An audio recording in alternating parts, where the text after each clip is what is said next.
Súper, excelente. Gracias por contestar, Luis. Karen, ¿qué tal? Buen día a todos. Déjenme esperar 2 minutos en lo que empezamos, en lo que completamos las 6:30. ¿Cómo están? La verdad les pido una disculpa. La semana pasada fue complicadísimo. Llegó un paciente con 7,8 de potasio, entonces evidentemente tuve que darle prioridad a la colocación del acceso y inicio de la terapia de sustitución renal. Entonces, pues lamento mucho ese inconveniente. ¿Ok?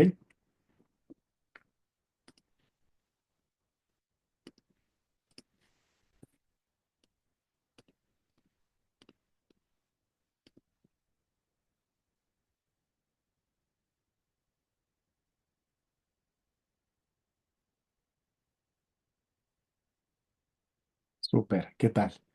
¿Quién va para ortopedia, Esta semana es de ortopedia. ¿Hay alguien aquí que vaya para ortopedia?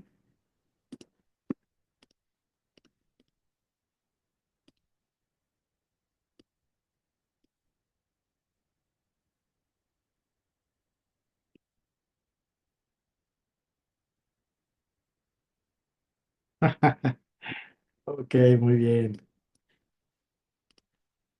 Luis Alberto dice que si existe alguna otra especialidad. Pues no sé qué opinen los demás. Para mí que hay muchas más.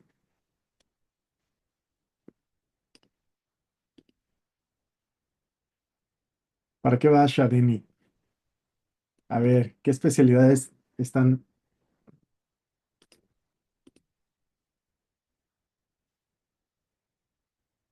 Psiquiatría, súper.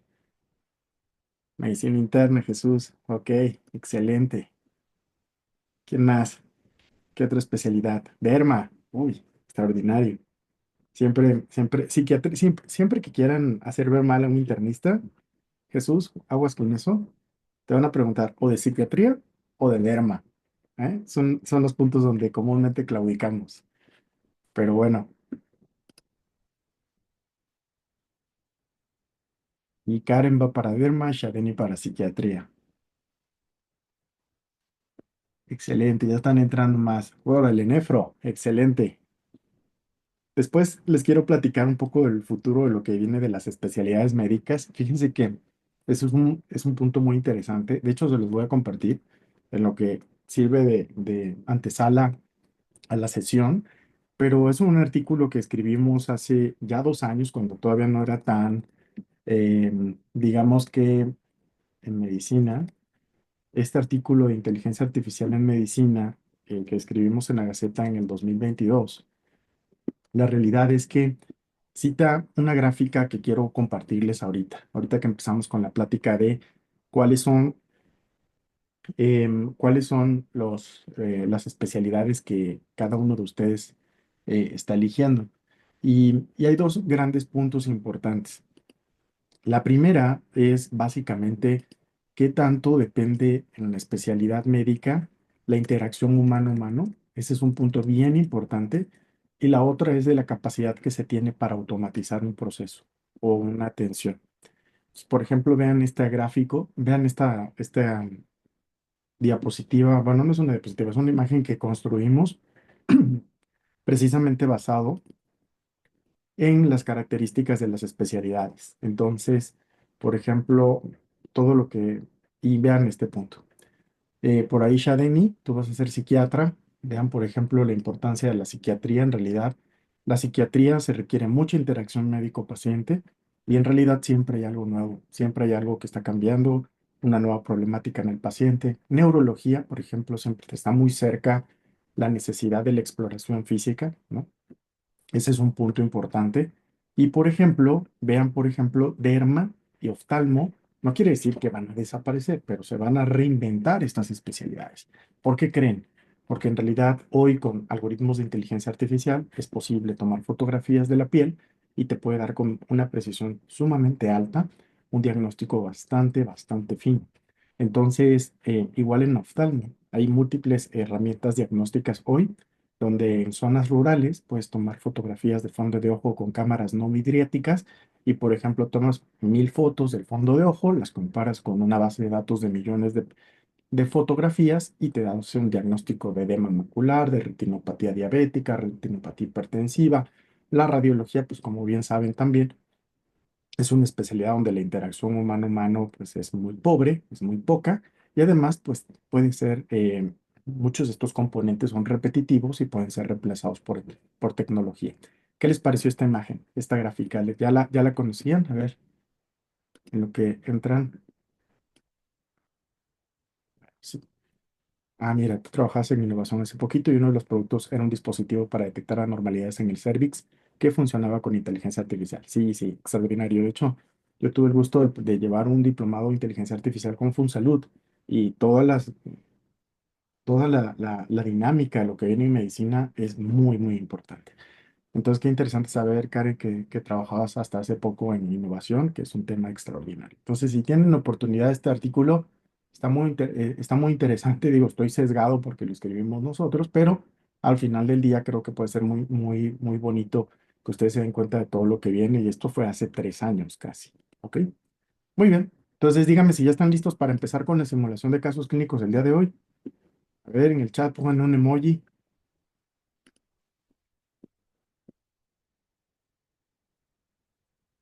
Súper. Aquí que siempre me pierdo. Ahí está, modo estudio.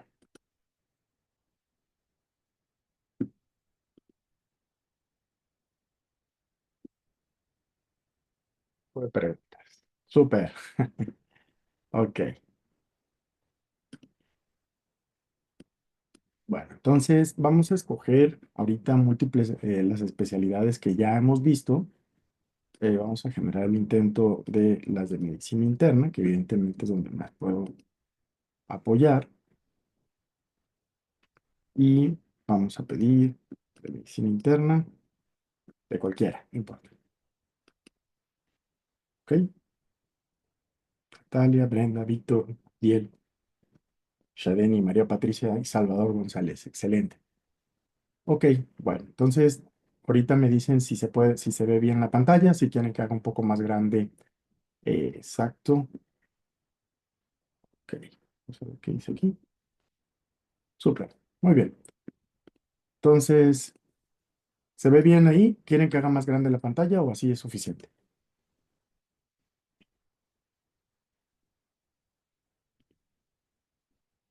Bien, perfecto. Ok, pues vamos a, para empezar con broche de oro, vamos a empezar, parece ser un caso de nefrología. Se trata de un paciente de 30 años de edad, sin antecedentes médicos relevantes, tiene 30 años de edad y tiene 2 semanas de evolución. Este es el padecimiento del tiempo de evolución, tiene 2 semanas de evolución con edema y orina oscura. Tuvo una infección cutánea por impétigo hace 3 semanas y al examen físico tiene TAD 150/95, una creatinina sérica de 2 miligramos por decilitro y tiene una proteinuria de 2 gramos, ¿ok? 2 gramos de proteinuria con hematuria microscópica y complemento C3 disminuido. Realmente pareciera, todos sabemos de qué se trata este síndrome glomerular. Sin embargo, la pregunta es, ¿cuál de las siguientes características es más específica del padecimiento del paciente? Incremento de la creatinina sérica, complemento C3 disminuido, proteinuria o hematuria. ¿Ok? Entonces lanzo la votación y veamos qué opinan al respecto de esta pregunta. 20 segundos y vemos cuál creen que sea el dato clave, puntual. Y creo que esto es muy relevante porque siempre hemos recalcado y sabemos que en el área de nefrología siempre les cuesta mucho trabajo la diferenciación de los síndromes glomerulares y los diagnósticos diferenciales que comúnmente tienden a preguntarles. ¿Ok? Finalizamos la votación con un 70% de respuestas correctas. Vamos a pasar a la siguiente pregunta. Te dicen, ¿cuál de los siguientes, cuál es el siguiente paso para confirmar el diagnóstico? Una tomografía, una biopsia, anticuerpos anti-DNA B o ultrasonido renal. Y es muy interesante cómo te preguntan esto porque eh, evidentemente ustedes tienen que tener en mente cuál es la mejor respuesta posible. ¿Ok? Y aquí ya puedo estar sesgando un poco la pregunta, pero es parte del entrenamiento de estas sesiones que ustedes se vayan acostumbrando a contestar la mejor respuesta posible como lo pide el examen nacional. Entonces también aquí tenemos un porcentaje cercano a 67% de respuestas correctas. Ahora, por último, nos dicen cuál es el manejo inicial más adecuado. Administración de diuréticos y manejo antihipertensivo, iniciar tratamiento con corticosteroides, iniciar tratamiento inmunosupresor con ciclofosfamida o administrar antibióticos de amplio espectro. ¿Ok? Entonces, pueden contestar, doy 20 segundos más.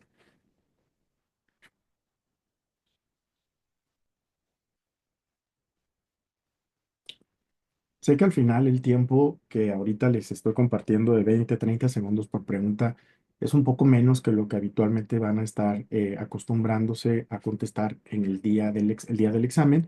Sin embargo, recuerden que esta parte es un entrenamiento. Entonces, en la medida que ustedes vayan mejorando la agilidad para responder preguntas, ¿ok? Muy bien, vamos a finalizar la votación, igual con un 68% de respuestas correctas. A ver, a la cuenta de tres, díganme qué diagnóstico o qué diagnóstico tiene este paciente en el chat, para que esto no sea aburrido, nada más sea escucharme. ¿Qué diagnóstico? Si yo les preguntara qué síndrome glomerular tendría, primero, ¿qué me contestarían? ¿Qué síndrome glomerular tiene este paciente? Una glomerulonefritis, cierto. Ese es un diagnóstico, ¿de acuerdo?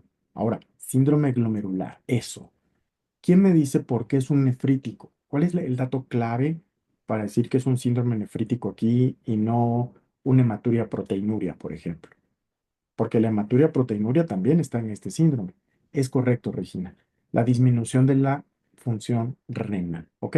Y aquí hago el comentario como Denny comenta, hipertensión, edema y hematuria es indistinguible, Dani. ¿Por qué? Porque la hipertensión, edema y hematuria puede estar tanto en el síndrome hematuria proteinuria como en el síndrome nefrítico. Entonces, los niveles de proteinuria no son específicos en realidad. Aquí lo importante que ustedes tienen que tener en mente es el siguiente punto. Cuando tengas creatinina sérica aumentada, entonces esto se llama precisamente síndrome nefrítico. Y cuando tengan un síndrome nefrítico, ¿cuál va a ser el dato clave o cuál va a ser el dato que les va a ayudar a hacer el diagnóstico diferencial de manera apropiada? Los niveles de complemento sérico. ¿Por qué?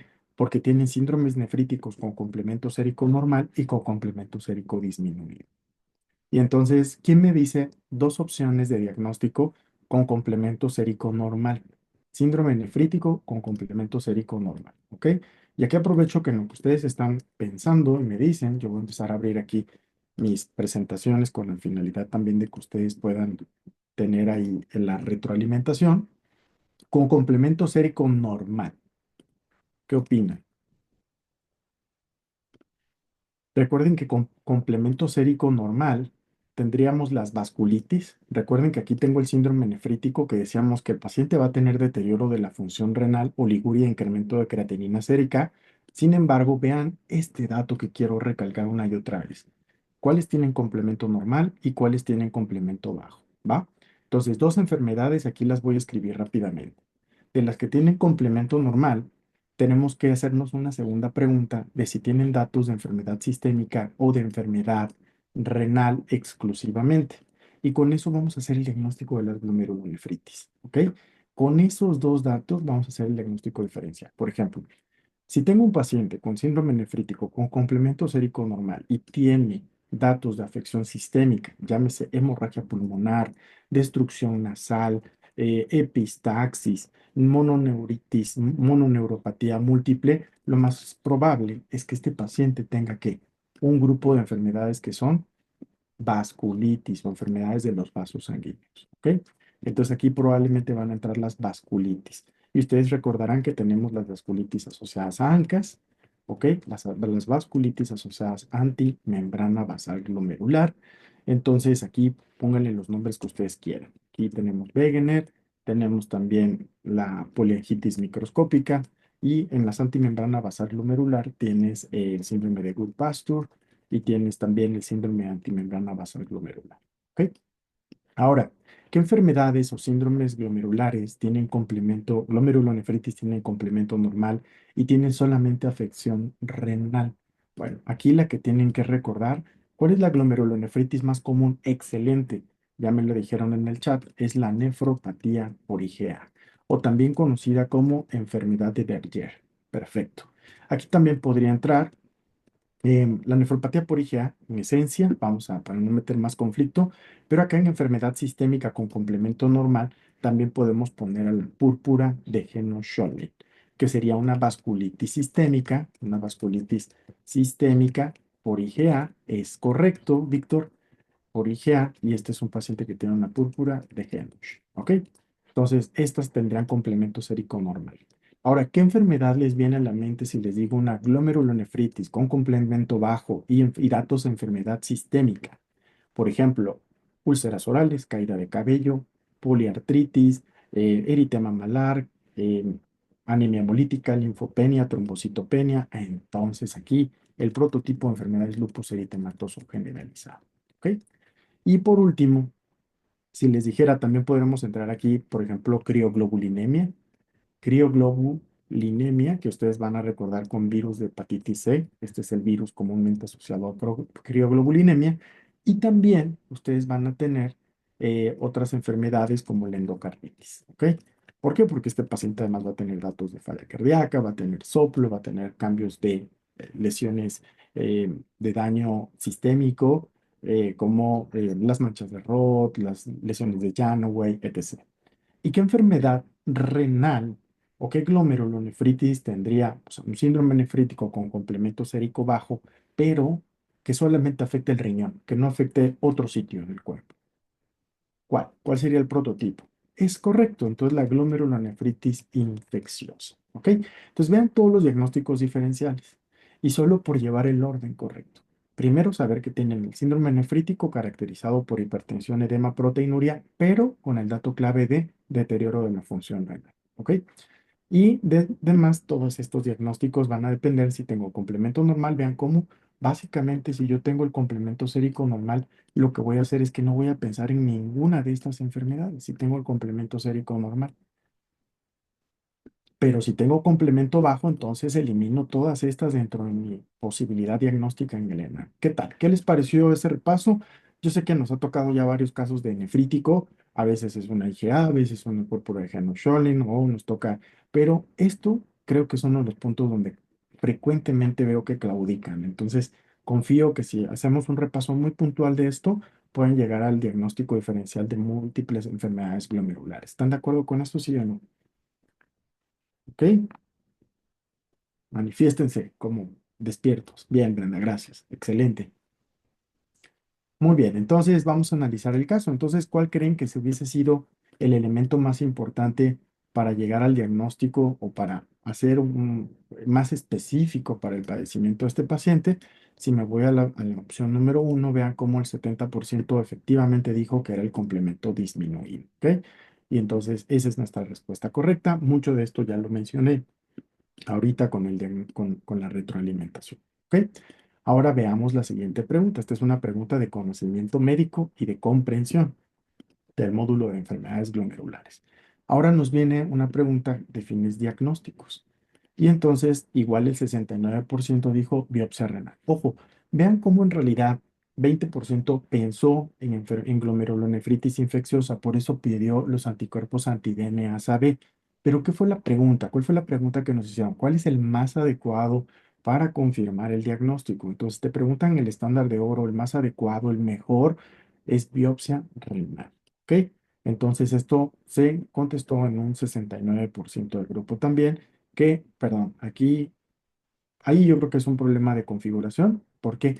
Porque el diagnóstico más adecuado para confirmar el diagnóstico es el de biopsia renal.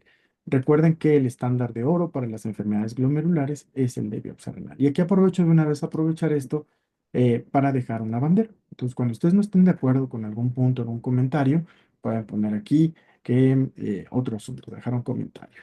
El estándar de oro de las enfermedades glomerulares, no, glomerulares es la biopsia, ¿no? Y entonces, seguramente, esto me llega después un correo electrónico comentándome que se revisó, se modificó o por qué sí o por qué no de esa pregunta. ¿Ok? Muy bien. Entonces, y lo último, ¿cuál es el manejo inicial más adecuado? Vean que ahí nos preguntan manejo inicial más adecuado. Entonces dice administración de diuréticos y manejo antihipertensivo, iniciar tratamiento con corticosteroides y veamos cómo contestaron. Aquí, por ejemplo, nos dicen en la pregunta número 3 igual que era el 68% dijo la opción A. Recuerden que las glomerulonefritis infecciosas requieren manejo soporte, ¿ok? Manejo soporte. Entonces, aquí vamos a contestar lo que más común, lo que fue la respuesta más frecuente. Vean, los corticosteroides es para la gran mayoría de los glomerulonefritis, excepto la infecciosa. La inmunosupresión con ciclofosfamida también, pero sería particularmente en lupus, muy útil, y en las vasculitis. Y la administración de antibióticos de amplio espectro. Recuerden que el daño de enfermedad glomerular por un componente infeccioso es comúnmente post-infeccioso, ¿ok? Aunque hoy sabemos que la enfermedad asociada a infección, glomerulonefritis asociada a infección, puede ocurrir al momento de la infección, no es lo más común. Entonces, por eso el elemento más específico para el diagnóstico diferencial va a ser el complemento sérico. Porque, por ejemplo, la nefropatía por IgA es característico que el paciente tiene un cuadro de vías aéreas superiores y resulta que prácticamente te citan que tiene hematuria en ese momento. Sin embargo, el complemento sérico en la nefropatía por IgA es normal. Entonces ahí es donde van a ir intencionadamente a buscar si el paciente tiene complemento sérico normal o disminución del complemento sérico para saber de qué trata la pregunta de ese paciente. ¿Ok? ¿Ok? Muy bien. Perfecto. ¿Qué les pareció este primer caso clínico? ¿Hay algún comentario? ¿Alguien no está de acuerdo? ¿O diría que sí, estaba de acuerdo que los anti-DNA AB eran más importantes? Dice que apoya el diagnóstico, es cierto. Sin embargo, desde mi perspectiva personal, y puede ser estar sesgado por la cuestión de que soy nefrólogo, es en el sentido de cuál es la respuesta más apropiada. Y en las enfermedades glomerulares es definitivamente es la biopsia renal. ¿Ok? Muy bien. ¿Están listos para continuar con el siguiente caso clínico seriado? ¿Hay algún comentario? Aprovecho unos segundos para saber si están de acuerdo. Bueno, parece ser que no hay ningún inconveniente con esto. Ok, pasemos a la siguiente pregunta. Ok, bueno. Este es un paciente de 32 años que llega para un examen físico de inmigración. El paciente tiene asma intermitente leve, pero ha notado aumento de la disnea durante los últimos 2 años. No recuerda si tuvo alguna infección grave durante la infancia, no tiene antecedentes familiares de enfermedades congénitas, está hipertenso, 132/76, con cardíaca en 78. Te refieren que tiene un chasquido de apertura seguido de un ruido sordo diastólico en el ápex cardíaco. ¿Ok? Entonces tiene un soplo diastólico en el ápex cardíaco y te preguntan qué medicamento pudo haber prevenido el desarrollo de esta condición. ¿Ok? Entonces, ahorita vamos a analizar todo el contexto del caso clínico, pero veamos qué pudo haber evitado este problema. La penicilina, la indometacina, la sulfasalacina o el alprostaril. Ok, doy los 30 segundos que habitualmente esperamos.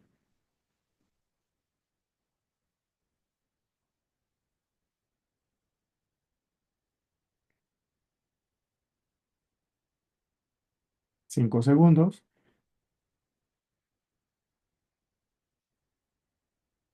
Muy bien. Finalizamos votación y pasamos a la siguiente pregunta. ¿Cuál es la valvulopatía más probable en el paciente? ¿Es una insuficiencia aórtica, una estenosis aórtica, una insuficiencia mitral o una estenosis mitral? ¿Ok? Pueden contestar.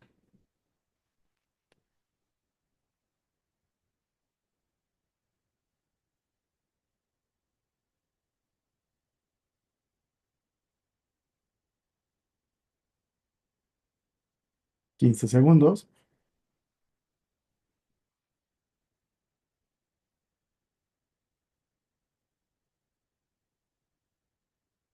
Muy bien. Finalizamos la votación y pasamos a la última pregunta.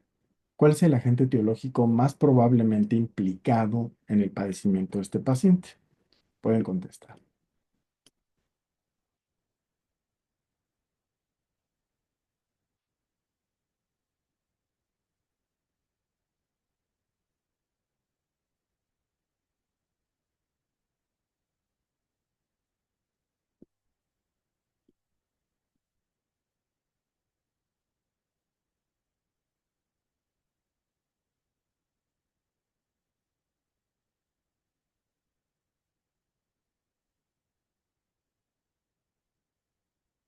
Ok, perfecto. Vamos a finalizar.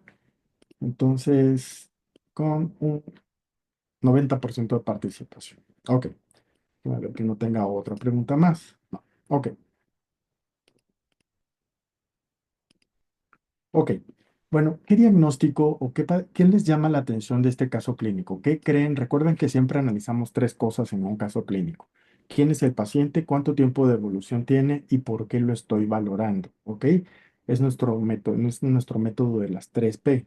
¿Quién es el paciente? El tiempo de evolución o patrón.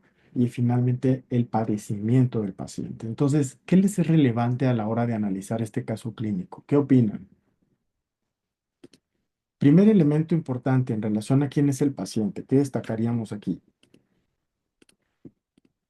Si voy a analizar este caso, primero me doy cuenta que es un paciente sumamente joven, tiene 32 años de edad, pero es inmigrante, ¿ok?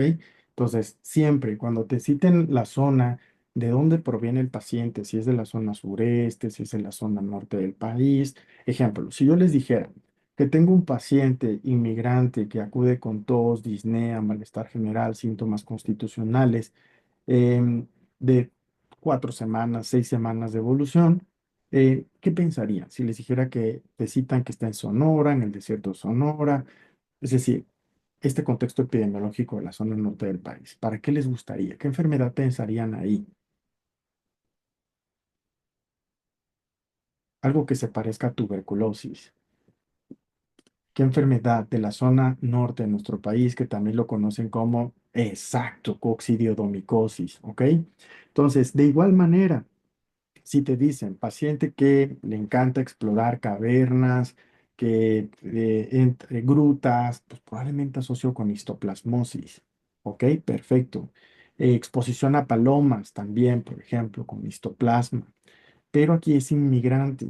Entonces, pues siempre zona comúnmente de Centroamérica, Sudamérica, pues tenemos un incremento en el riesgo de ciertas infecciones, particularmente infecciones de carácter bacterias, micobacterias, parásitos, ¿ok? Entonces, ahora, si se dan cuenta, lo que te dan es un cuadro clínico de qué tipo. ¿Les parece algo agudo? ¿Les parece algo subagudo? ¿O les parece algo crónico? Bueno, primero nos dicen que 2 años de evolución con aumento de disnea. Entonces, el motivo por el cual lo estoy evaluando es por el aumento de disnea. Entonces, ahí tengo los tres datos claves. Yo podría resumir este caso como un paciente inmigrante con 2 años de evolución con disnea. Así podríamos resolverlo. Y entonces, cuando te vas a analizar el dato clínico pivote, te das cuenta que tiene un soplo diastólico y ustedes saben que siempre los soplos diastólicos son patológicos, ¿ok? Los soplos diastólicos siempre son patológicos, ¿ok? Entonces vamos a analizar las opciones de medicamentos y veamos qué contestaron. Si nos dicen que tiene 2 años de evolución, probablemente es algo que ocurrió o en la infancia o muchos años antes de que tuviera sintomatología clínica. Entonces veamos qué opinaron y estuvieron entre la opción B y la opción A. ¿Qué piensan con la indometacina? ¿En qué enfermedad pensarían? A lo mejor estaban pensando en persistencia de conducto arterioso o qué otra cosa estaban, a ver, exacto. Probablemente por ahí pudieran estar asociando esto. Sin embargo, el otro 38% pensó en penicilina. Entonces vamos a contestar indometacina porque fue lo que el grupo dio lugar. Pero vean que este paciente lo que tenemos es un escenario de cardiopatía reumática. ¿Ok?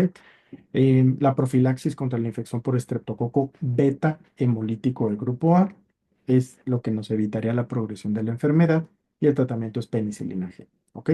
Entonces, esta es una pregunta de toma de decisiones y de manejo clínico en relación a un paciente que yo atribuí que tiene un cuadro crónico que es un inmigrante y que tiene un soplo diastólico con datos que al menos no tiene datos para completar el cuadro de falla cardíaca. ¿Por qué? Porque sí tiene disnea, pero no te mencionan edema en extremidades inferiores, ortopnea, reflujo abdominojugulaar positivo.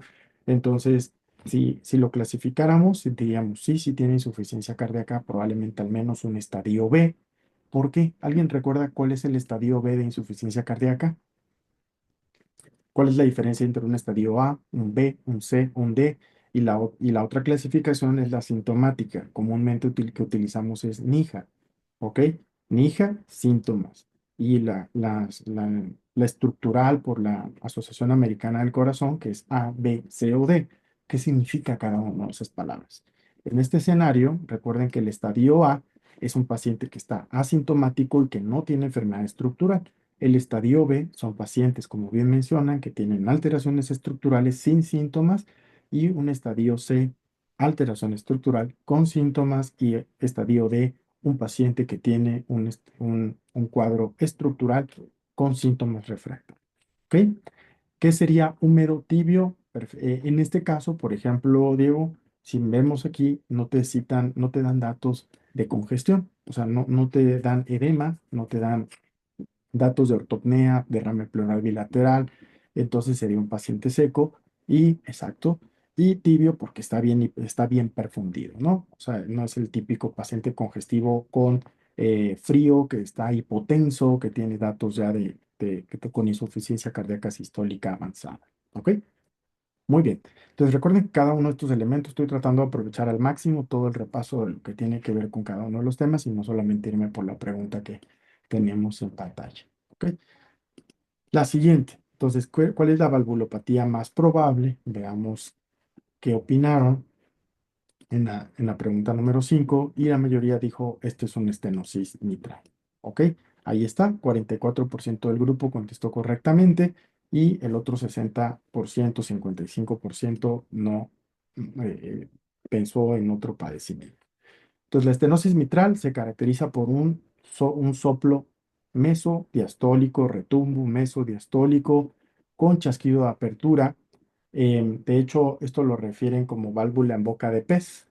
Esto ocurre porque se fusionan las valvas y por eso dan este aspecto o esta descripción clásica de una afección mesodiastólica em, compatible con estenosis mitral. ¿Ok? Y por último, veamos la pregunta asociada con la etiología. Nos dicen cuál era el agente etiológico más probable involucrado en el padecimiento de este paciente. Y como saben que estamos hablando de falla de cardiopatía reumática, pues entonces el 68% del grupo dijo, no, pues esto es un estreptococo piógenes o también conocido como estreptococo beta hemolítico del grupo A. ¿Ok? Muy bien.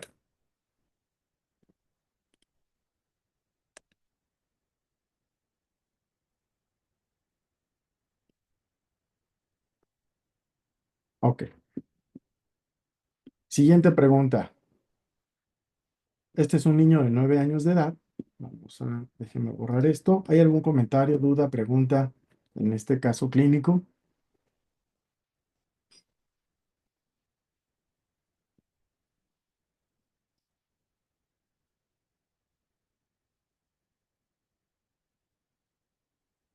¿No? Ok, vamos a pasar con el siguiente caso clínico serial. Entonces, se trata, de hecho, quiero preguntarles, es que no estoy seguro, pero creo que muchos de estos casos, miren, aquí hay una imagen. Vamos a ver este caso.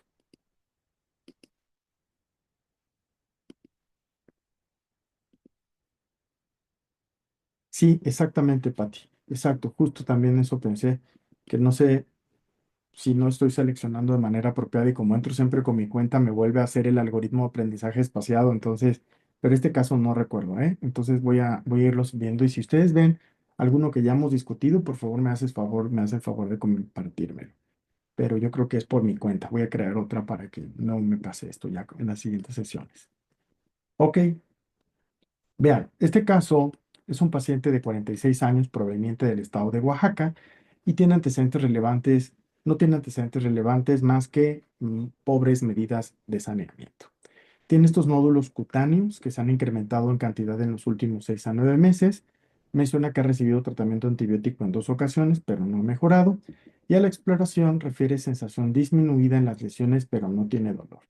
Estos son los hallazgos de los nódulos que ustedes están viendo aquí y te preguntan cuál es la mejor prueba diagnóstica en este momento. En este momento, ¿ok? Lanzo la pregunta Sí, que esta es la pregunta número 7. ¿Qué opinan? ¿Le hacen biopsia de piel, serología para micobacterias no tuberculosas, cultivo de lesión o le medirían porfirinas urinarias?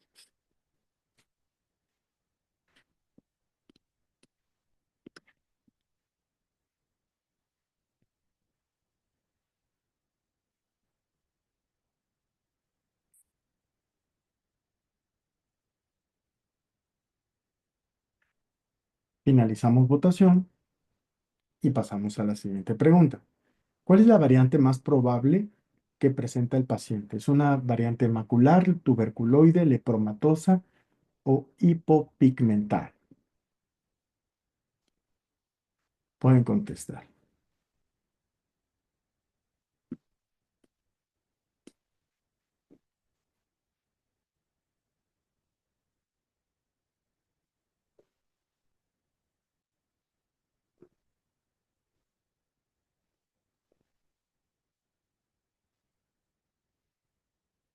10 segundos.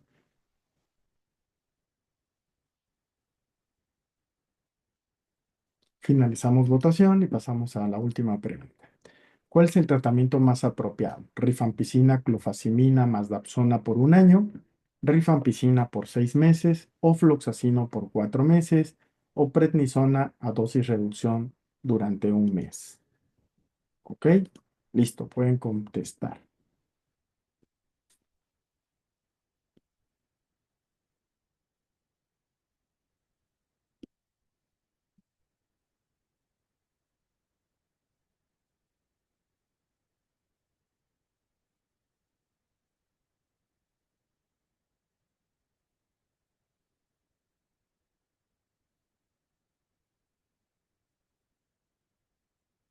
Ok, vamos a finalizar votación y pasamos, vemos una cuarta pregunta. No. Ok, ¿qué diagnóstico les parece que tenga este paciente?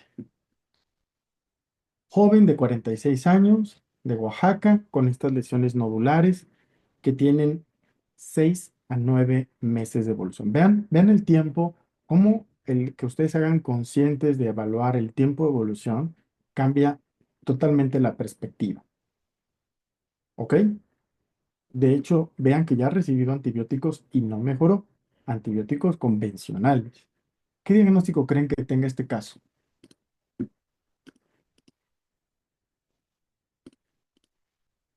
¿Nadie se anima? ¿No? Ok, bueno, vamos a ver. Veamos qué contestaron. Vamos a ir viendo la retroalimentación. En la primera pregunta, vamos cómo pensaron. 52% le pidió serologías para micobacterias no tuberculosas. Vamos a contestar esto. Y finalmente, de lo que estamos pensando aquí es de lepra. Recuerden que el dato clave aquí, ¿cuál creen que fue el dato clave para pensar en lepra? Este dato, sensación disminuida. Las alteraciones sensitivas es un dato muy importante, como bien menciona Karen, nuestra futura dermatóloga de confianza, hipoestesia en las lesiones. Entonces, cuando te den estas lesiones nodulares, exacto, con alteraciones de la sensibilidad, piensen en lepra, ¿ok? Piensen en lepra. Entonces, ¿qué propuesta nos hace la retroalimentación? Que en estos pacientes hacerles una biopsia de piel. El diagnóstico definitivo de lepra no es fácil, pero lo van a hacer si se confirma esta presencia de bacilos ácido alcohol resistentes. Eh, Vean las lesiones hipopigmentadas o eritematosas, pueden ser también manifestaciones clínicas de la enfermedad y las alteraciones en la sensibilidad en las zonas afectadas, ¿ok? Entonces, este fue el dato clave para pensar en este padecimiento. Ahorita hacemos un resumen rápido del tema y nos pregunta cuál es la variante más probable asociada con lepra en este paciente. Entonces, veamos cómo contestaron. Y la más común, o la que contestaron es la variante tuberculoide en el 40% del grupo. ¿Ok? Entonces, la respuesta correcta es que la variante de lepra más común en México es la lepromatosa y representa el 60% de los casos. Entonces, recuerden, la lepromatosa como la variante de lepra más común en México. Y por último, el tratamiento, el 71% dijo que rifa, clofazimina y dapsona por 12 meses y efectivamente es el tratamiento apropiado. Entonces, si ustedes repasamos aquí rápidamente lepra, ¿qué características tenemos? ¿Dónde tenemos esa? Micobacterias no tuberculosas. Aquí tenemos múltiples, Mycobacterium leprae, el diagnóstico. Lo más importante siempre es que se pidan los estudios adecuados, ¿ok? Entonces, dentro de los diagnósticos, vamos a hacer, en el caso, bueno, estas micobacterias no tuberculosas, cuando tenemos afección pulmonar, pues cultivo de expectoración, las tinciones adecuadas, hemocultivos enriquecidos con hierro o sangre y siempre la amplificación de ácidos nucleicos va a ser una de las herramientas diagnósticas más importantes en el diagnóstico. Debe tener otra presentación donde venga específicamente lepra, pero ahorita no se me viene a la mente. Lo importante es que ustedes tengan siempre igual datos muy importantes de que la afección a piel y tejidos blandos es una de las enfermedades, es uno de los padecimientos que pueden dar las micobacterias no tuberculosas, ¿ok? Y estas evidentemente, como lo citaba el caso clínico, no van a responder al tratamiento antibiótico porque requieren una combinación de fármacos para el tratamiento, ¿ok? Entonces, debe ser otra presentación donde tengamos lepra, pero bueno, solo quería yo recalcar esos puntos más, como más importantes. La buscamos, ¿ok? ¿Les parece bien así? ¿Sí les agrada que ocasionalmente abra las preguntas, abra las clases del Prezi para que también repasemos o quieren que mejor avancemos un poco más solo repasando sobre el caso clínico? A ver, ayúdenme. Turbo, ¿de acuerdo? Que sí o que no. Sí, las presentaciones, órale. Al final las tienen, ya saben que las tienen, pero creo que ahí podemos sacar nada más. Ahorita no me acuerdo bien claro en dónde está el módulo de lepra, pero ahorita si no lo rastreamos. ¿Ok? Muy bien. A ver, este caso clínico, Carmen,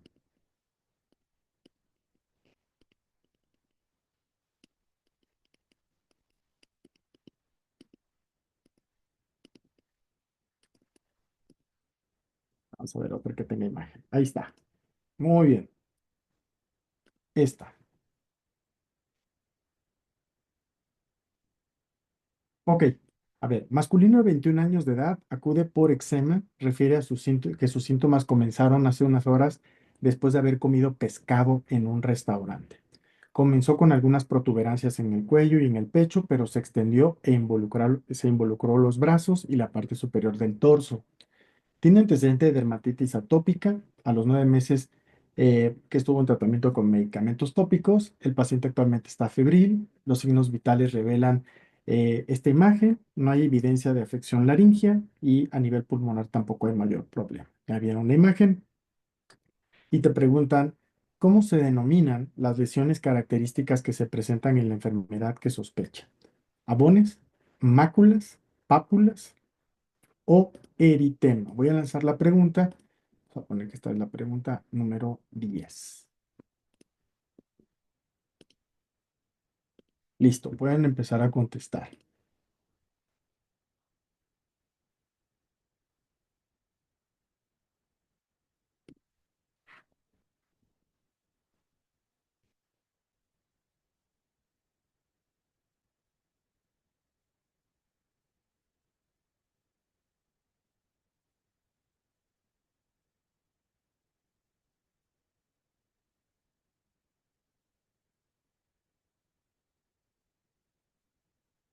Ok, perfecto. Finalizamos votación y pasamos con la siguiente pregunta.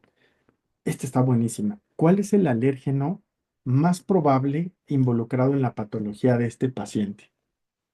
¿Hialuronidasa, parvalbúmina, uroshiol o ARA-H1?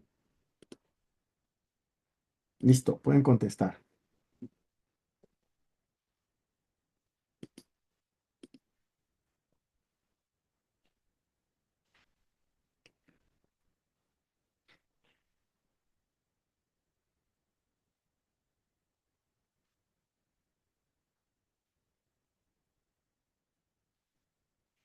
Ok, 5 segundos.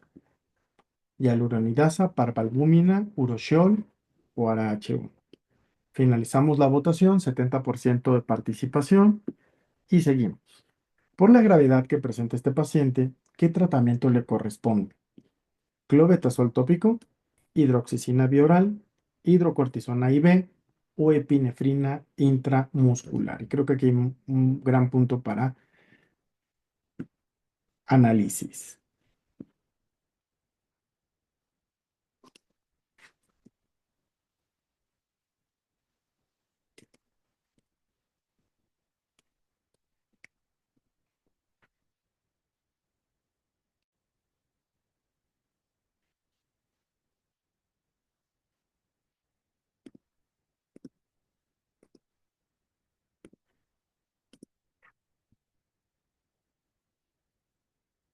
Ok, finalizamos votación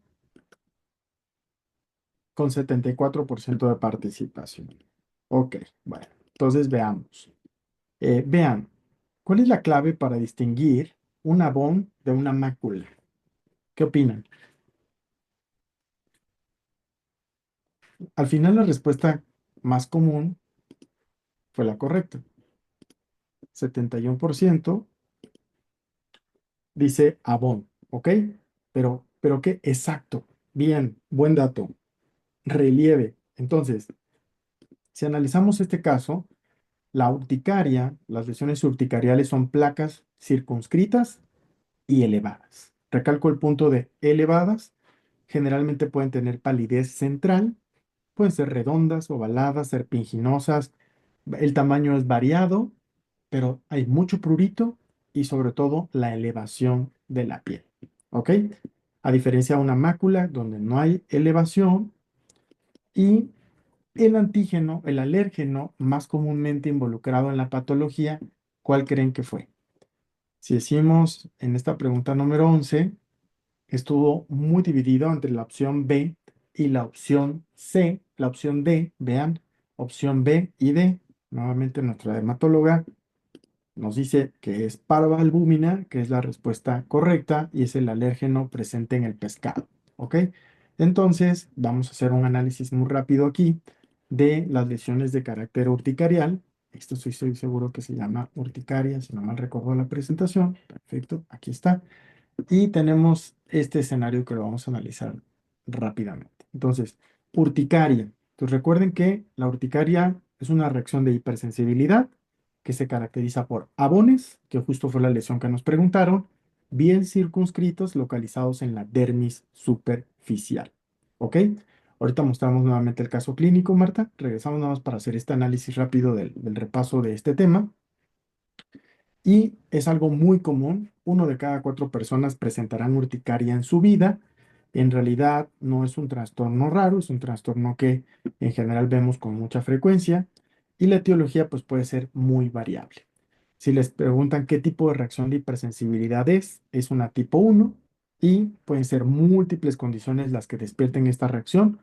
Pueden ser alimentos, aquí en este caso fue el pescado, pueden ser medicamentos, pueden ser trastornos tiroideos, neoplasias, la temperatura y urticaria por frío, recuerden eso, hay urticaria por frío, y el angioedema en general se asocia con un aumento en la producción de bradicinina. Si les preguntan qué mediador es el responsable del angioedema, es bradicinina. Por eso ustedes recordarán que uno de los efectos adversos que pueden tener los YECAS son precisamente angioedema, y esto tiene que ver con el incremento en los niveles de bradicinina y sustancia P. ¿Ok? Entonces ya dijimos que es una reacción de hipersensibilidad tipo 1 que se asocia con lesiones abones bien definidos, con abones, puede ocurrir hasta en 1 de cada 4 personas a lo largo de la vida y hay múltiples reacciones que pueden dar, que pueden ser la causa de esta reacción de hipersensibilidad. El cuadro clínico, vean otra vez, abones bien circunscritos con mucha picazón. Y el angioedema, pues puede ocurrir en zonas de tejido conectivo laxo. Ustedes pueden ver angioedema en la región perifacial, en la región periocular, en labios, en garganta, en úvula. Hay angioedema exclusivamente que puede afectar la úvula y estos definitivamente sí son un dato que tienen que tener muy presente porque Si empezara con sintomatología como estridor laringio, saben que están ante una condición extremadamente grave. ¿Ok? El diagnóstico es clínico, igual en ambos casos, y el tratamiento para estos casos son los antihistamínicos, ¿ok? Los antihistamínicos, los esteroides pueden ser útiles, pero solo en casos graves, y hay un fármaco, hay un grupo de fármaco para angioedema hereditario que se llama icatibant, que es un inhibidor de C1. ¿Ok? Entonces, aquí tenemos algunos puntos, unas perlas muy puntuales en relación a urticaria. Es definición, es muy común, uno de cada cuatro personas podemos tenerlo a lo largo de la vida. Abones pruriginosos, el diagnóstico es clínico y el tratamiento es con antihistamínicos. ¿Ok? Entonces, veamos aquí la pregunta. Me pedía hace un momento Marta, la doctora Pedraza, que si podemos mostrar el caso clínico. Entonces, vean, 21 años, horas después de haber comido pescado, tiene el antecedente de dermatitis atópica, 9 meses, y, ojo, ¿qué dato es importantísimo a la hora de contestar? ¿Por qué no epinefrina? ¿Por qué no epinefrina, por ejemplo? ¿Qué les parece los signos vitales de este paciente?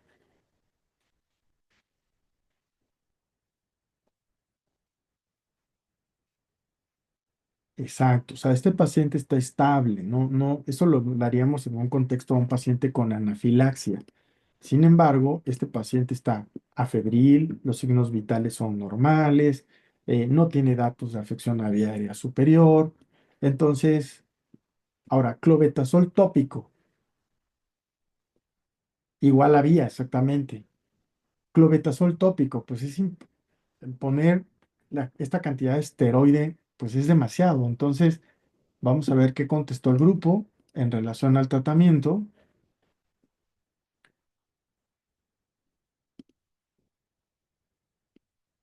Ahí, permítanme, les muestro cómo contestaron.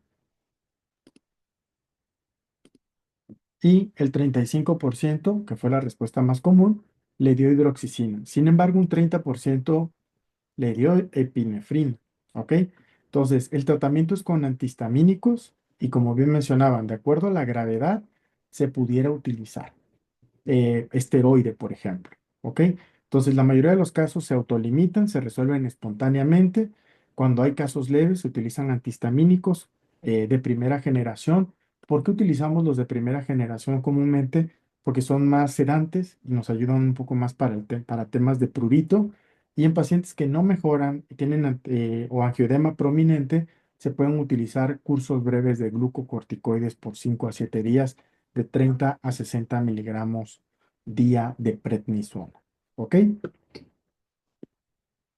Entonces, antihistamínicos. Difenhidramina puede ser, hidroxicina, cetiricina, levocetiricina, pero cuando tenemos síntomas que no responden al tratamiento con antihistamínicos vía oral, podemos utilizar esteroides y comúnmente el esteroide que utilizas es prednisona de 30 a 60 miligramos día de prednisona.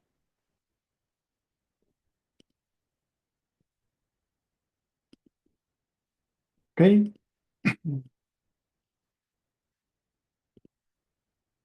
Muy bien, vamos a ver esta otra que tiene imagen también.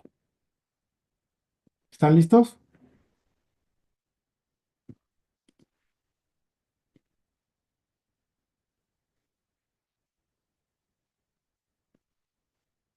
Ok, muy bien. Entonces, veamos este caso clínico. Femenino de 34 años de edad que tiene disnea y tos seca de varios meses de evolución. Fatiga persistente y pérdida de 4 kilogramos en 3 meses. No tiene antecedentes familiares de relevancia. Respiratoria en 20, cardíaca en 88, TEA en 120/80, satura 94% y tiene 37,2 de temperatura. No hay adenomegalias, ni hepatoespleno, ni crepitantes, pero tiene estas lesiones violáceas que ustedes pueden ver aquí, con crepitantes basales bilaterales. Tiene estas lesiones que son violáceas en la región centrofacial. Tiene un calcio de 11,4, hemoglobina en 12,8, leucos en 6,500 y tiene una PCR en 10 miligramos por decilitro con linfadenopatías ciliares bilaterales con un patrón intersticial difuso. Este hallazgo de la piel es muy importante. em, Entonces, vamos a ver si ya saben de qué enfermedad estamos hablando. ¿Cuál sería el próximo paso diagnóstico en este paciente? Una biopsia de ganglio periférico, un lavado bronquialveolar, una prueba de Mantox o una broncoscopía con biopsia transbronquial. Ok, déjenme lanzar la pregunta, ya ustedes vayan pensando la respuesta. De hecho, hay una videoclase que dura como 6 minutos en la plataforma de este tema. Listo, pueden contestar. Entonces, déjenme quitar, voy a poner nuevamente un poquito el caso clínico. Ahí está.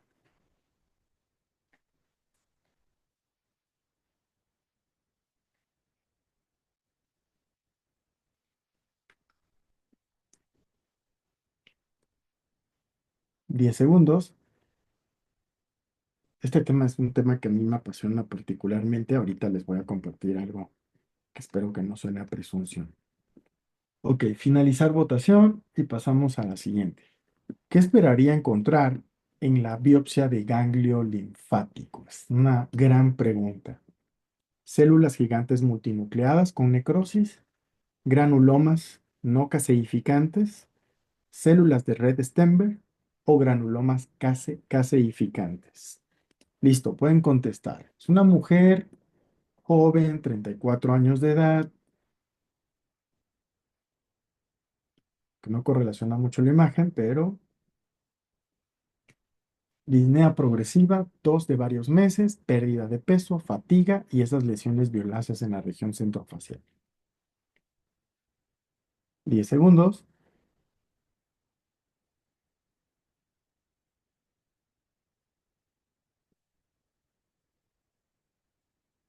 Muy bien, finalizamos votación y pasamos a la siguiente pregunta.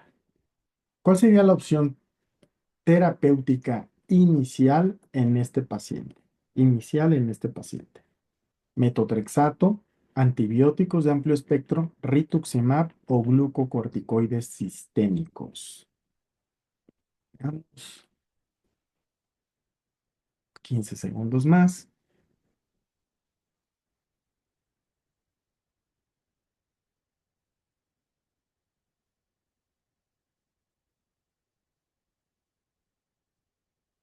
Muy bien, finalizamos esta votación.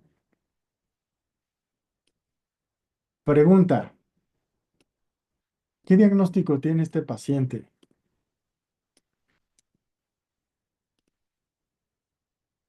¿Qué opinan si les dijera que esta manifestación en la piel se llama lupus pernio? Lupus pernio. Ah, es correcto, Karen. Es muy probable que este paciente tenga sarcoidosis. Vean las características de este paciente. Es una mujer de 34 años. Esto es muy común en la población de pacientes con sarcoidosis. Tiende a ser más común en mujeres y comúnmente en mujeres jóvenes. ¿Ok? Entonces, 34 años de edad. ¿Va?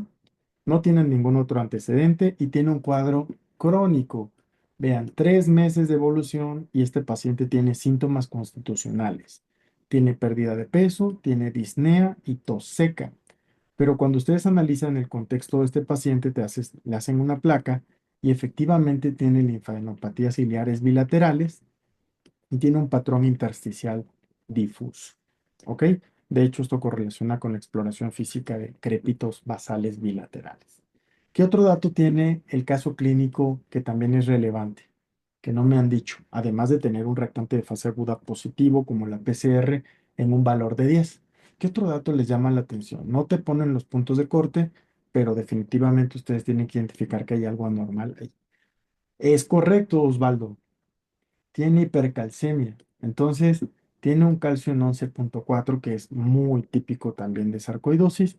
No es tan, es clásico esto y vamos a analizar. Miren, voy a hacer un repaso muy sencillo. Les decía que les iba a compartir algo que en lo particular me enorgullece mucho.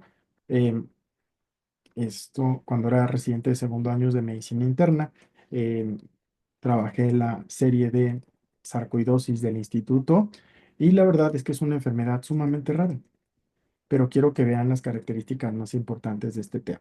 ¿ok?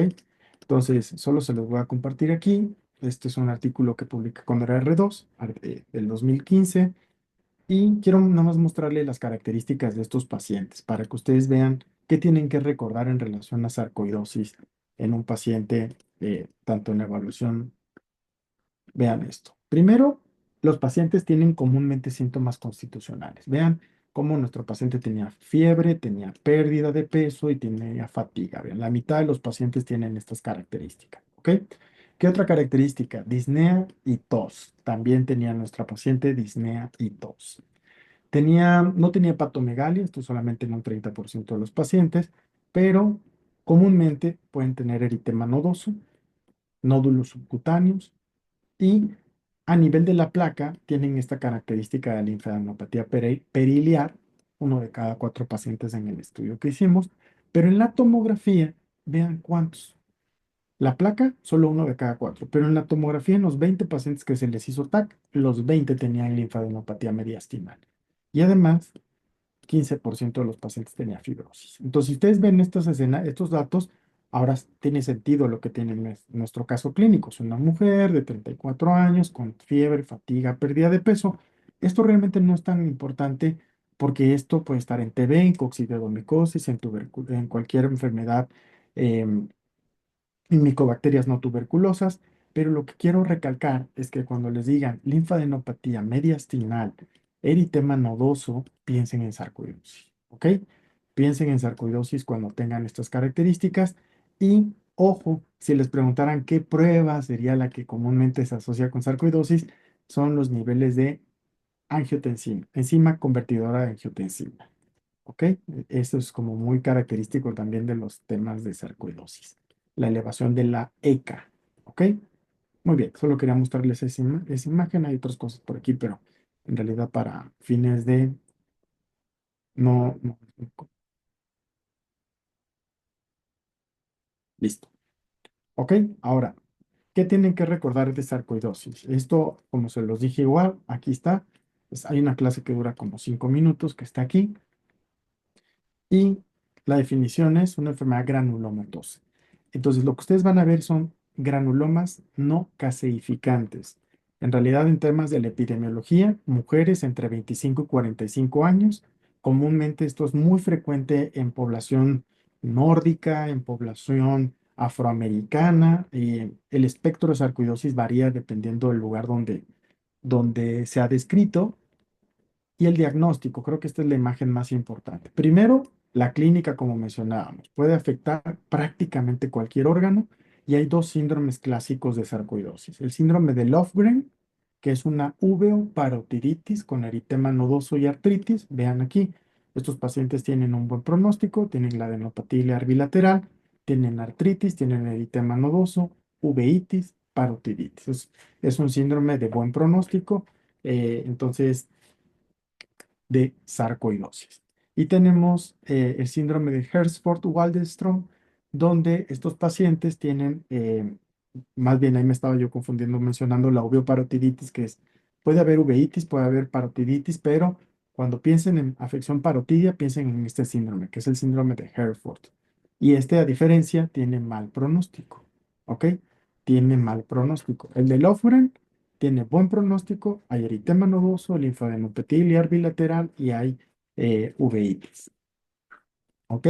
Pero no son las únicas manifestaciones. Vean el dato. Puede haber afección a ojos, a nivel gastrointestinal, sistema nervioso y piel. Sin embargo, yo quiero que se queden con la idea de cuando sea una mujer que tenga síntomas constitucionales, fiebre, pérdida de peso, malestar general, tenga fibrosis pulmonar, linfadenopatía ileal bilateral, eritema nodoso, elevación de la enzima convertidora de angiotensina, piensen en sarcoidosis. Y el tratamiento para ese paciente va a ser esteroide. ¿Ok? Aquí veo esteroide inicialmente y se pueden utilizar otros inmunosupresores como micofenolato, metotrexato, hidroxicloroquina cuando hay afección a la piel. ¿Ok? Entonces pueden ver esta clase en temas del diagnóstico también, como les dije, a nivel de imagen, granulomas no caseificantes. También te lo pueden describir como un patrón en cáscara de huevo, fibrosis pulmonar que afecta predominantemente los lóbulos superiores. ¿Ok? Y las PFRs pueden tener un patrón restrictivo porque recuerden que al dar fibrosis pulmonar da una enfermedad pulmonar parenquimatosa con restricción pulmonar y disminución de DLCO. ¿Ok? La biopsia, granulomas no caseificantes. ¿Ok? Ahí está. Entonces, ¿quedó claro? Recuerden que las clases de Nervemind son muy puntuales, son muy de lo que tienes que recordar. Mujeres entre 25 y 45 años que tienen linfadenopatía iliar bilateral, con fibrosis pulmonar, eritema nodoso, elevación de la enzima convertidora a angiotensina. La biopsia va a demostrar granulomas no calcificantes. En este paciente, si se dan cuenta, no era candidato a hacer una biopsia de ganglio periférico porque no tenía linfadenopatía periférica. Y la linfadenopatía periférica, pues solo se observa en alrededor de 1 de cada 5 pacientes con sarcoidosis. ¿Ok? Entonces, el único estudio publicado en México es un servidor y es este que les mostré hace un ratito, del 2015, donde los pacientes tienen linfadenopatía mediastinal prácticamente en la totalidad de los pacientes evaluados. ¿Listo? Y esto se llama lupus pernio. ¿Ok? Entonces, aquí los glucocorticoides sistémicos deberían de haber sido el tratamiento. Veamos qué contestaron. Precisamente el 45% sí le dio glucocorticoides sistémicos. En el caso previo, en la pregunta previa, nos decían de qué estudio le harías, cuál sería el próximo estudio. Si este paciente hubiese tenido ganglios periféricos, pues una biopsia de ganglio linfático periférico hubiese sido un gran punto. El lavado broncoalveolar y las pruebas de Mantoux, pues la verdad no darían el diagnóstico. Parte del abordaje diagnóstico como diagnósticos diferenciales, pero el 35% dijo, no, pues biopsiale un ganglio linfático periférico, ¿cuál? Entonces, al tener linfadenopatía mediastinal, pues la una broncoscopía con toma de biopsia hubiese sido el ideal para establecer el diagnóstico. ¿Ok? Y la otra pregunta era qué íbamos a esperar. La opción A y D, ¿de qué enfermedad están hablando? De tuberculosis, células gigantes multinucleadas con necrosis, necrosis, granulomas caseificantes. Esta opción A y B serían para pensar en tuberculosis, estas dos. De ahí las células de Red Sternberg para linfoma de Hodgkin y finalmente la que nos queda como respuesta correcta es granulomas no caseificantes que contestaron. Veamos qué grupo. Esta pregunta número 14, 40% del grupo. ¿Ok? Es cierto, este tema no es tan frecuente, pero lo que tienen que saber es sarcoidosis lo vimos en este caso clínico. ¿Quedó claro?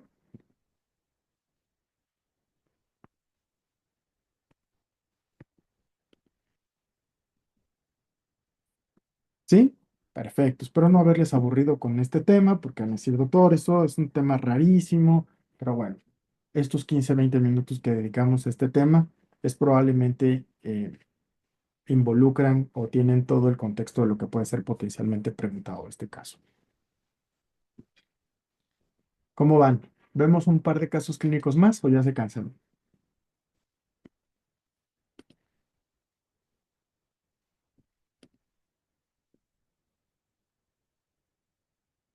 Muy bien.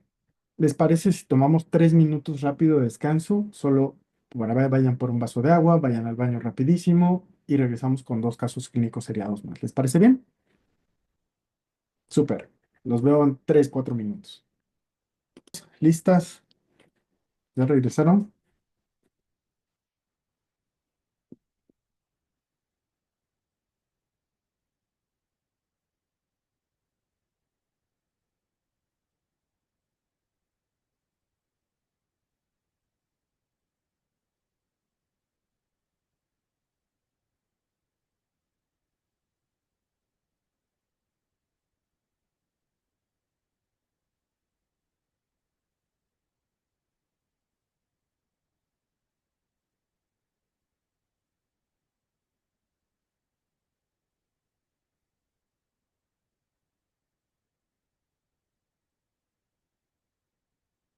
Ok, vamos a ver este caso clínico.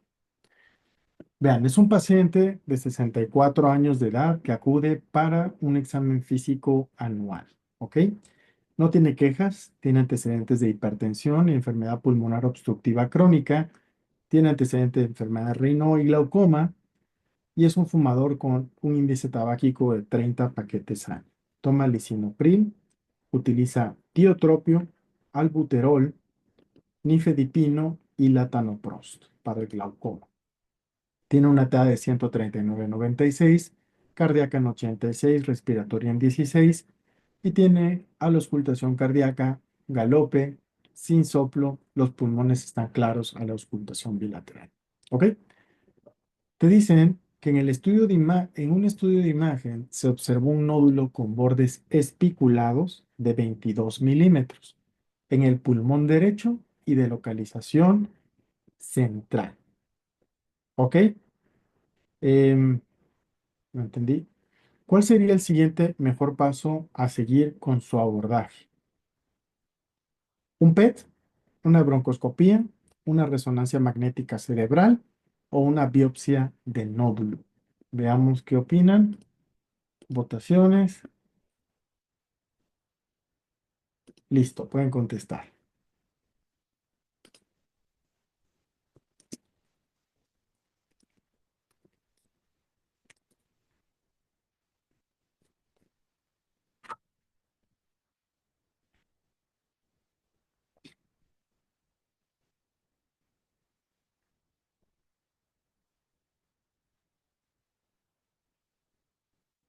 5 segundos. Finalizamos votación. Pasamos a la siguiente pregunta. Por las características del paciente y del estudio de imagen, ¿cuál es el tipo de cáncer más probable en este paciente? ¿Cuál creen que sea? ¿Un células grandes, microcítico, un adenocarcinoma o un epidermoide?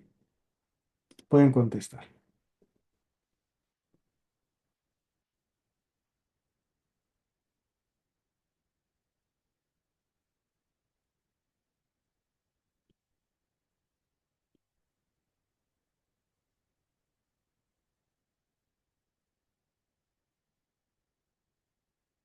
10 segundos.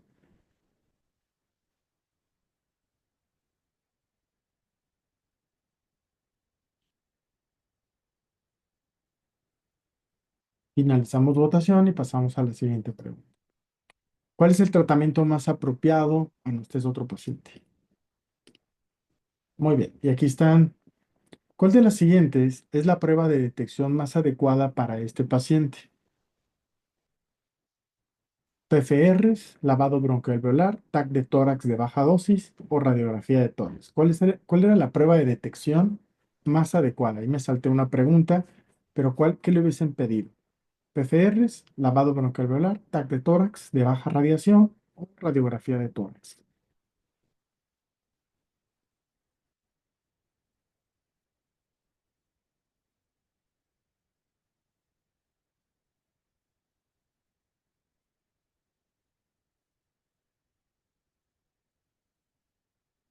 Muy bien, 5 segundos. Muy bien, finalizamos votación y pasamos a la retroalimentación de este caso clínico. Este paciente tiene un índice tabáquico de 30 paquetes año, ¿ok? De 30 paquetes año. Y es muy importante recordar cuándo le van a hacer escrutinio, ¿ok? Noten que tiene enfermedad pulmonar obstructiva crónica. Entonces, al final, este paciente ya tiene un cuadro clínico compatible a una enfermedad asociada a tabaquismo, ¿ok? Entonces, ¿qué estudios podríamos pedir? Una radiografía de tórax y una tomografía de tórax. Sin embargo, ¿cuál es la prueba más adecuada para este paciente? Pues es la tomografía de tórax de baja dosis. ¿En qué pacientes está indicado? Está indicado en fumadores actuales o personas que hayan fumado, que tengan un índice tabáquico de 30 o más paquetes año y tengan una edad entre 55 y 74 años de edad. ¿Ok? Entre 55 y 74 años de edad. Muy bien. Siguiente. En el estudio de imagen se observa un nódulo con bordes espiculados de 22 milímetros en el pulmón derecho y de localización central. Siempre pongan atención cuando tengan una neoplasia pulmonar, qué localización tiene, si tiene una localización central o una localización de carácter periférico. También recuerden de muchos de estos estudios a la hora de elegirlos, si te van a hacer diagnóstico histológico o no. Porque, por ejemplo, un PET-CT o una resonancia magnética cerebral son pruebas que nos van a ayudar a caracterizar la extensión del problema.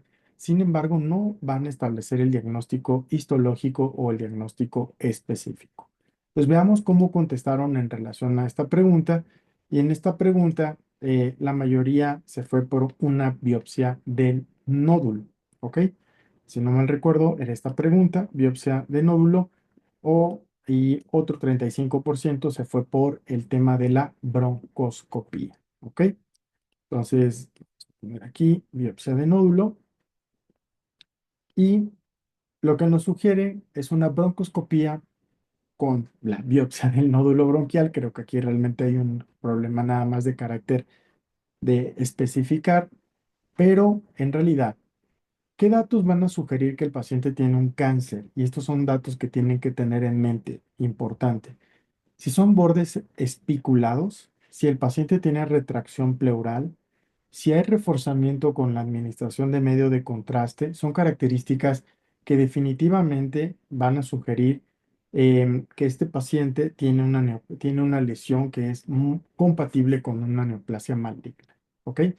Entonces, la broncoscopía, con la obtención de biopsia de tumoración central, pues va a ser una muy buena herramienta porque entras con el broncoscopio y como tiene una localización central, puedes tomar biopsia prácticamente por esta vía. ¿Ok?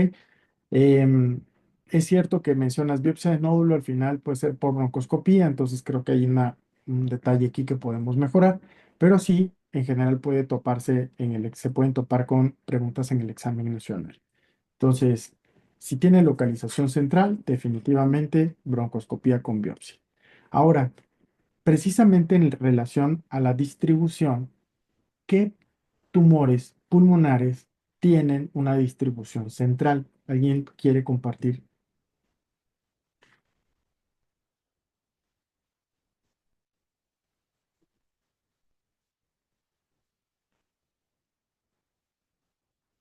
Ok, me decían que los que tienen distribución central es el epidermoide. ¿Quién está de acuerdo? ¿Quién más cree que hay otros? Ok, ¿cuál otro tiene distribución central? El adeno generalmente tiene una distribución más de carácter periférico. Por eso, mucho de la manifestación clínica del adenocarcinoma es como de un derrame pleural cero hemorrágico. ¿Ok? Entonces, ¿cuál es el microcítico pulmonar? Tanto el microcítico, el epidermoide, el células grandes también es de distribución más de carácter periférico. Veamos qué contestaron, cuál fue la pregunta, la respuesta más común. Dice, ¿cuál es el tipo de cáncer más probable en este paciente? ¿Ok?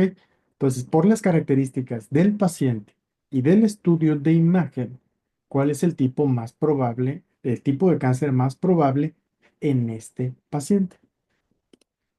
Entonces, ser este, y mencionaron microcítico la gran mayoría del grupo. ¿Ok? Entonces, vamos a poner microcítico y nos mencionan, en este paciente tenemos dos opciones. De localización central asociado con fumadores, el epidermoide es el tipo de cáncer pulmonar más frecuentemente asociado. ¿Ok?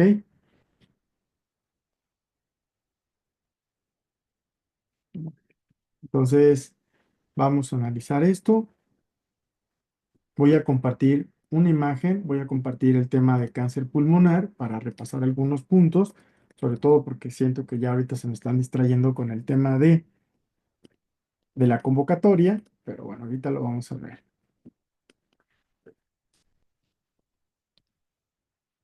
Cáncer de pulmón. Aquí está. vamos a analizar algunos puntos importantes del cáncer de pulmón y en realidad igual. Es una neoplasia maligna, definitivamente, de hecho es la más frecuente a nivel mundial después del cáncer de piel y el problema es que casi todos estos se detectan en etapas muy, muy, muy tardías, ¿ok? El factor de exposición más importante es el tabaquismo, tanto en el epidermoide como en el de células pequeñas, los dos. Sin embargo, también hay exposición laboral como el asbesto, el cromo, el níquel, el arsénico. El más importante de todos estos definitivamente es el tabaquismo, ¿ok?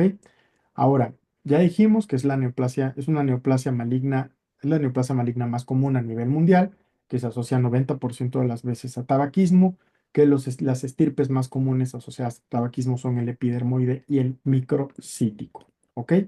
Entonces, aquí, por ejemplo, nos los dividen la clasificación histopatológica en células pequeñas y células no pequeñas, ¿ok? La mayoría de las veces, por fortuna, son carcinomas pulmonares de células no pequeñas, 90% de las veces, ¿ok? De estos, el más común en no fumadores es el adenocarcinoma y el más común en fumadores es el epidermoide o escamoso. Mencionamos que el de células pequeñas se asocia mucho con tabaquismo, pero el componente es sumamente agresivo, ¿ok? Son pacientes que tienen una evolución sumamente rápida. Hay múltiples mutaciones aquí que no voy a entrar en este punto ahorita, sobre todo porque si no, no es muy largo, pero mutaciones en KRAS, particularmente hay fármacos que actúan a nivel de mutaciones específicas. Quiero mencionar en relación al diagnóstico por imagen lo importante que llegan a ser la distribución de las lesiones pulmonares. ¿Ok? Entonces, noten que el estudio inicial puede ser un estudio de una placa de tórax.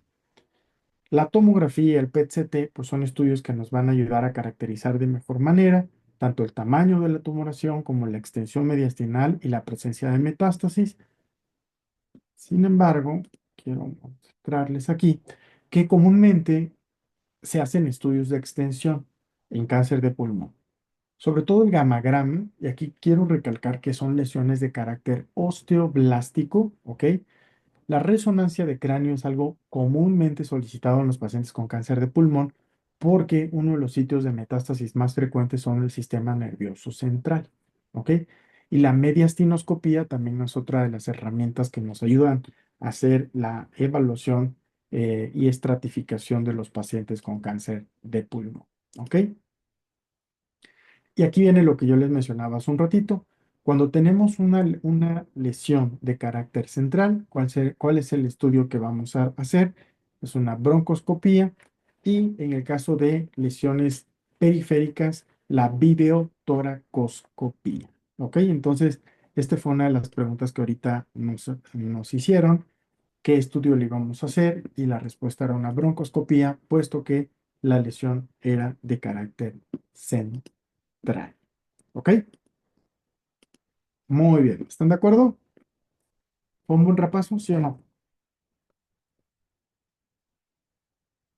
Ok, chicos, creo, doctores, siento que ahorita ya se me estresaron con el tema de la convocatoria que ahorita compartieron en el chat. A ver, quiero primero preguntarles, y hasta aquí vamos a dejar la discusión de casos clínicos. Espero que no se vayan, pero viene un momento, quiero aprovechar con ustedes unos minutos.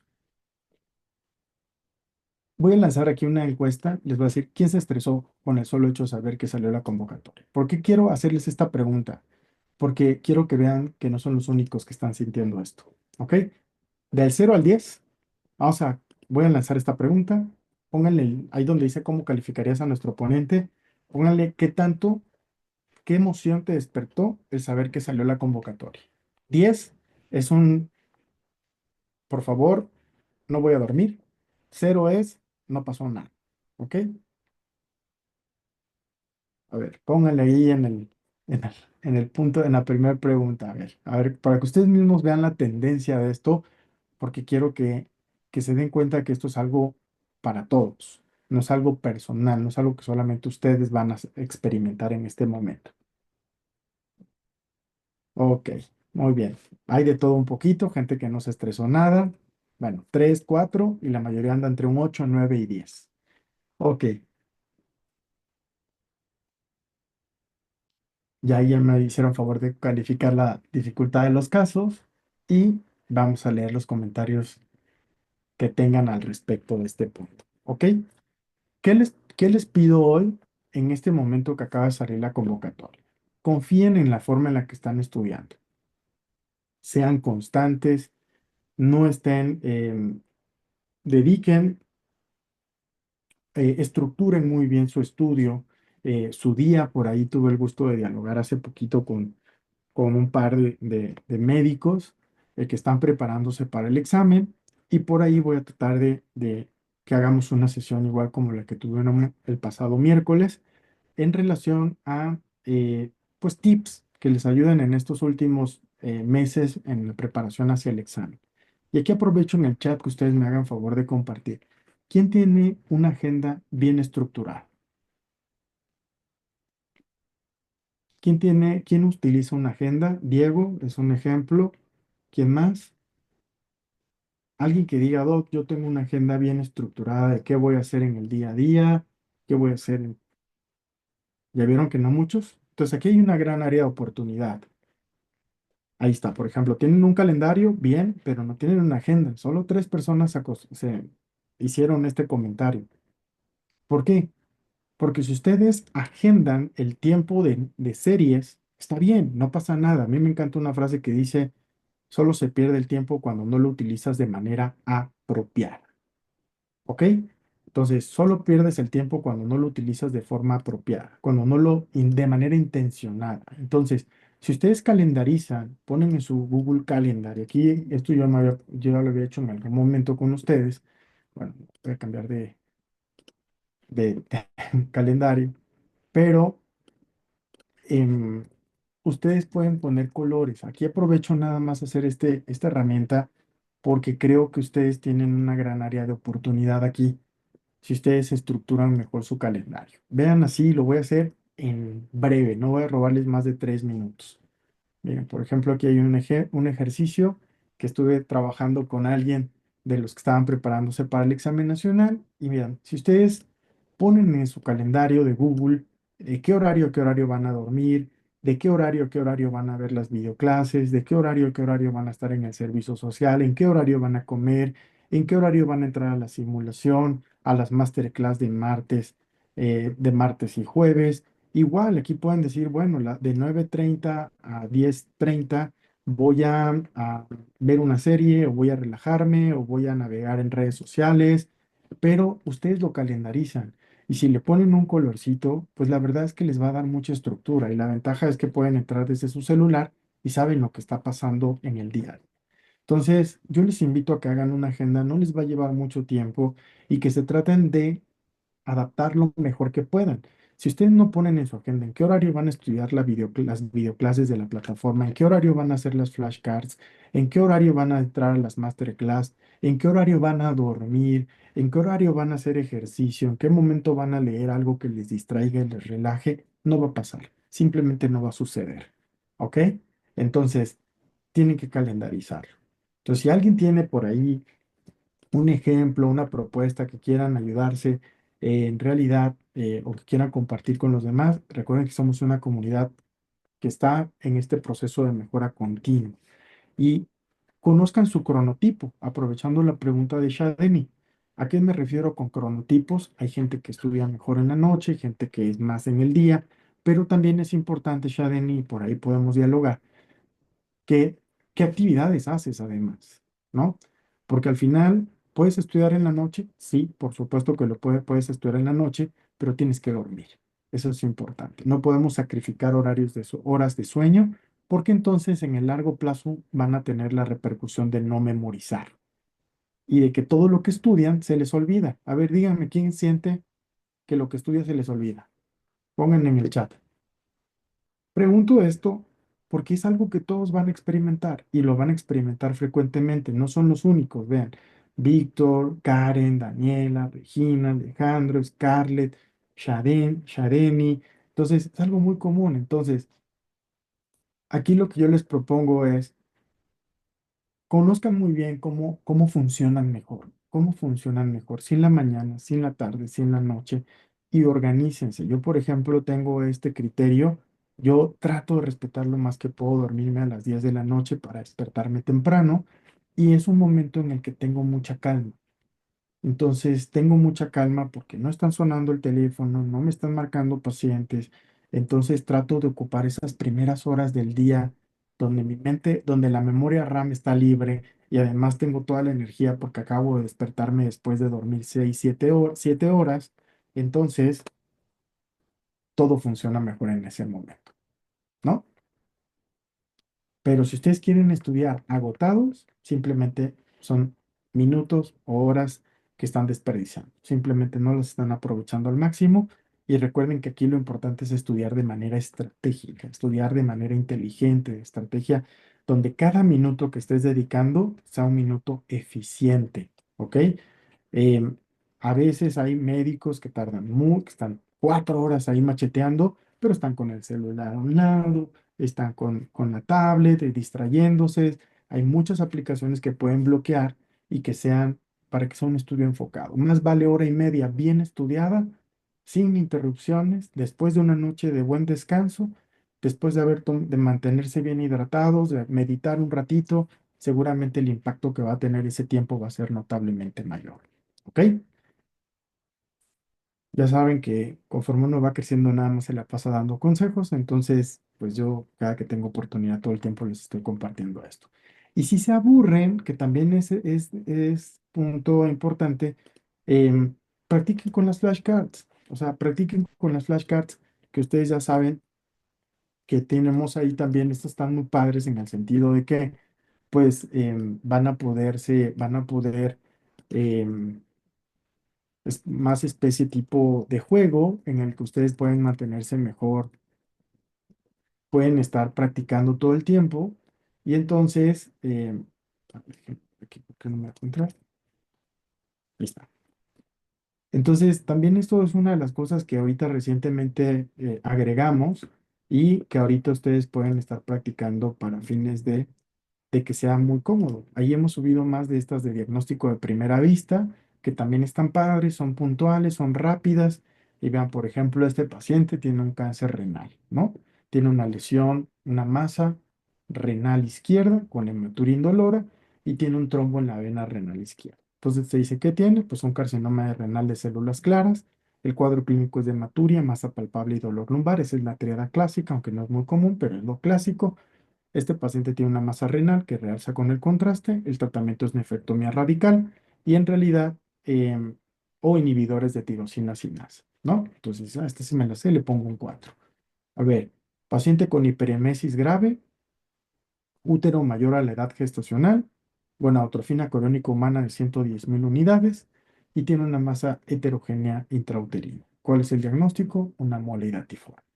Se caracterizan por hiperemesis intensa, sangrado, útero más grande que lo calculado para la edad gestacional y en el ultrasonido se describe como un racimo de uvas, laboratorios, niveles muy elevados de gonadotrofina coriónica humana y el tratamiento es de grado UTE. Listo, ¿ya vieron? Entonces, esto también puede ayudarles mucho a la hora de que ustedes diversifiquen, pero si ustedes no ponen en el calendario aquí un horario en el que digan voy a utilizar 30 minutos de flashcards, voy a estudiar con flashcards de 3:30 a 4 de la tarde todos los días, de lunes a viernes, todos los días hábiles. Entonces, pues definitivamente esto no va a ocurrir. Ahí está. Y ya lo bloquean y saben que es el horario en el que ustedes van. Y si además van calendarizando qué día cumplieron con eso y qué día no, lo pueden agregar aquí, pues eso también les va a ir ayudando a llevar un control de qué tan eficiente es su estudio. ¿Vale? Listo. Es todo por mi parte hoy, porque si no, me voy a quedar solito, ya todo el mundo está saliendo, pero no quería perder la oportunidad de aprovechar que en estos momentos, cuando todo el mundo gira como sin control en el mismo lugar porque salió la convocatoria del examen nacional y entonces todo el mundo empieza a estresarse, entonces ustedes se enfocan más en lo correcto. ¿Ok?